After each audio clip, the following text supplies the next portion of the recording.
This is Matt Gaetz. I wanted to wish you a very special happy Thanksgiving. Congratulations for making partner at your law firm. This is Matt Gaetz wishing happy birthday to Alan. Hey, Jack and Grace, congratulations on getting married.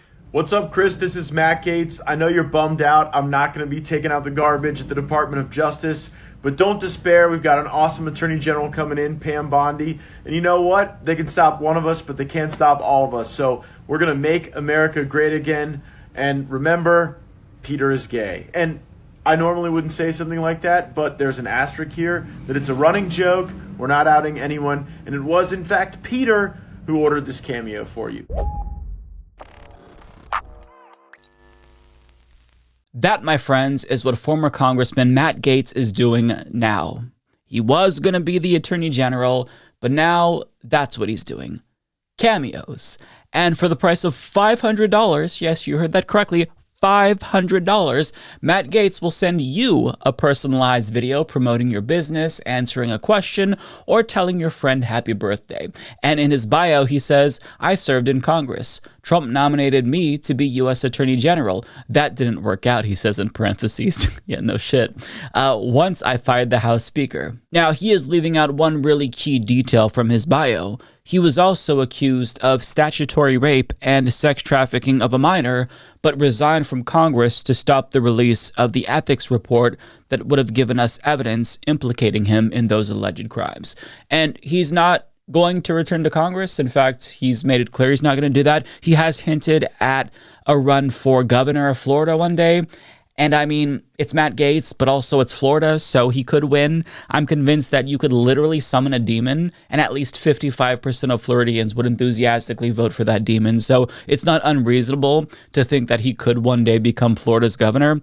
But it is pretty pathetic to think about how he went from being nominated to be the U.S. Attorney General to basically becoming a glorified digital greeting card with other Z-list celebrities within the span of a week. That is quite the roller coaster ride, if you ask me. But as embarrassing and fast as his downfall was, I've got to say, getting paid $500 for useless, low-effort videos is a pretty sweet gig, especially considering the fact that he was literally accused of statutory rape and sex trafficking of a minor, and presumably won't face any accountability for those alleged crimes.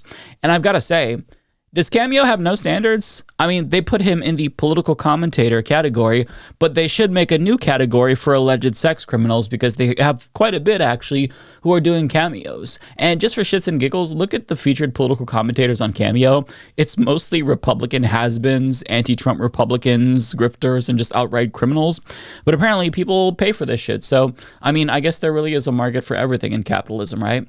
With that being said, I understand the schadenfreude people derive out of seeing somebody crash out that badly, especially if it's a shitty person like Matt Gaetz. And as this person on Twitter put it, I don't care if you're left, right, center, red, blue, black, white, straight, gay, or trans. Matt Gaetz going from Attorney General to Cameo in 48 hours is hilarious and rock bottom. And in a sense, that's true. And I don't want to rain on anyone's parade if they're able to take pleasure out of Matt Gaetz's fall. But having said that, though, one, he's been on Cameo for 3 days, and he's already grossed more than $7,000, which is more than most people make in a month.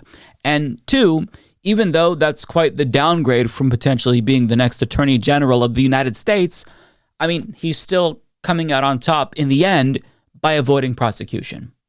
So sure, he could have been in a very high position, but getting away with statutory rape allegedly, and also being accused of sex trafficking a minor, that's a lot. That's no small thing. So he's ultimately getting the last laugh in the end, and quite frankly, it's not an own to pay him $500 to make him say stupid shit, and you'd think that I wouldn't have to say that, but apparently I do, because Prem Thacker shared these skeets from Blue Sky of the popular Mueller She Wrote account, where they encourage people to, quote, go make him say ridiculous shit and report back to us, and then somebody responded saying, that man deserves $0 of my money, to which Mueller She Wrote responded saying, maybe someone should start a Make Matt Gaetz Say Dumb Stuff on Cameo fund or something. But I mean, that's not an own. You honestly think that's an own? Paying somebody $500 to endorse Vermin Supreme or fucking Yas Queen Nancy Pelosi or something, that isn't the own that you think it is. I would happily call myself a dickhead if somebody paid me $500. And I think that most people would do the same. In fact, I do that for like $10. Maybe I should get on Cameo. So as much as it's funny to laugh at the downfall of Matt Gaetz, I can't, because I'm too pissed off knowing that this man has been accused of literal sex crimes and is going to get away with it. And this man is not even going to get a slap on the wrist because of it. You could talk about and celebrate his downfall all you want, but that is despicable. And I just can't take pleasure in him not being attorney general, because him getting away with those alleged crimes, it's despicable. It really speaks to this problem with our justice system. It is obviously a two-tiered system where elites don't have to follow the laws that they make the peasants abide by. And this goes deeper than Matt Gaetz, to be clear, because Trump just tried to overthrow the U.S. government and literally incited an insurrection, but since he won the presidency, he's now above the law. And I say this because Axios reports, quote, a judge granted special counsel Jack Smith's request Monday to drop all charges against President-elect Trump in the federal case over his alleged efforts to overturn the 2020 election. Smith has already taken steps to wind down the two federal cases against Trump that he's overseeing after the president-elect became the first convicted felon to win the White House. Smith has been in discussions with Justice Department officials about how to put the cases to rest. Beyond Trump's win, the Supreme Court's presidential immunity ruling thrust the D.C. case into complicated legal territory, leaving the judge to grapple with how much of the case could proceed given the highest court's decision. Now, the case was dismissed without prejudice, which means it could technically be reopened in the future, but I mean, let's face it, that's not going to happen. He's going to get away with the crimes that he committed as well. And he will get away with the crimes that he inevitably commits in his second term. And it's not just about Matt Gaetz and Donald Trump. Pete Hegseth, RFK Jr., Linda McMahon, Elon Musk have all been accused of sex crimes or allegedly covering up for sex criminals, but that hasn't stopped them from being nominated to the highest positions in our government.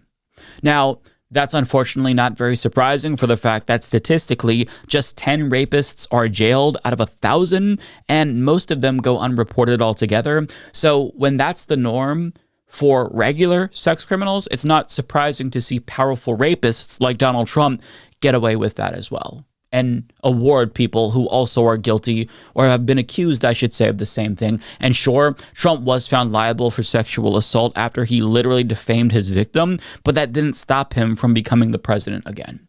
So what I'm trying to say here is that our legal system is completely illegitimate. Joe Biden is the author of the crime bill, the bill that exacerbated mass incarceration in this country, where thousands of black and brown people were locked up for nonviolent drug offenses.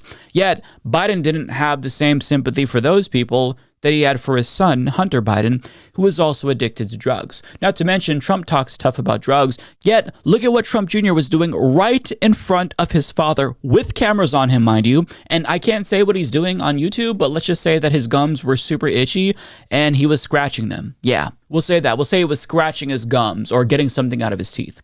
But you know what he was doing. But I mean, do you see what I mean? All crime is effectively decriminalized in this country so long as you're rich. But if you're poor, you better make sure that you dot your I's and cross your T's. Otherwise, the law is going to come for you too. There is no equal protection under the law. Sure, the Constitution says that, the 14th Amendment says that, but that doesn't mean that we get that in practice, right? We all might have First Amendment protections. We have free speech in theory, but that doesn't necessarily mean that we have the money to actually have that right. I mean, piss off a billionaire and they could hit you with his slap suit to shut you down entirely. That's what Elon Musk did to Media Matters. They released an article talking about hate speech on Twitter, and then he sued them to the point where they had to lay off people and basically cease operations. And you might hear all this and think, man, the system is really broken. But it's not broken. It's working as intended.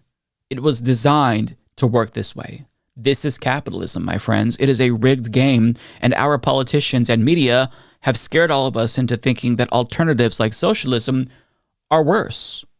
And they've got us voting against our own self-interest out of fear of the unknown, be it a new economic system or other people, other working class people. I mean, elites are pitting working Americans against each other because if we're fighting each other, then we're not looking up at the top and seeing how the elites are fucking all of us over. Divide and conquer. It's the oldest trick in the book. So I guess what I'm saying is that I don't know, it's time for Americans to wake the fuck up. Now, I'm preaching to the choir because if you're watching this, you probably already know the things that I'm talking about, but we have to make other people become class conscious. The rich has strong class solidarity. So the question is, why don't we? We have to stop shilling for capitalism. We have to stop voting against our own self-interest. I mean, capitalism has created this perpetual system of exploitation where the rich get richer and richer and the poor get poorer. And we all know this and we feel it, even if we can't necessarily explain it. But we still vote for the same politicians that perpetuate this vicious cycle. And we're in the stage of capitalism where billionaires aren't just buying politicians and lobbying. They're taking over the government themselves and appointing their buddies to cabinet positions. See Trump and Elon Musk and other billionaires that he's appointing to the Secretary of Treasury.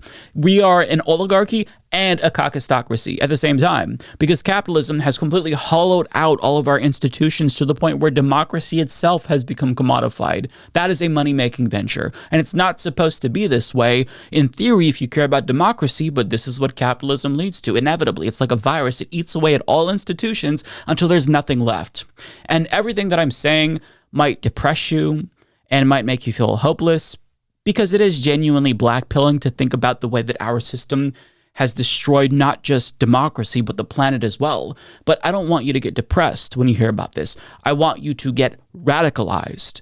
Don't let the billionaires and Republicans convince people that the enemy is trans people and immigrants or marginalized people. Understand that the common enemy is the ruling class. And until we overthrow them and unite to do just that, nothing in this country will change. So don't get depressed, get radicalized, and make sure other people get radicalized as well. Do yourself a favor and click the join button on YouTube to become a member. Because Mike's doing a great job. Getting to watch his videos before everyone else is tremendous. Many people are saying this. Join today, folks. You won't regret it.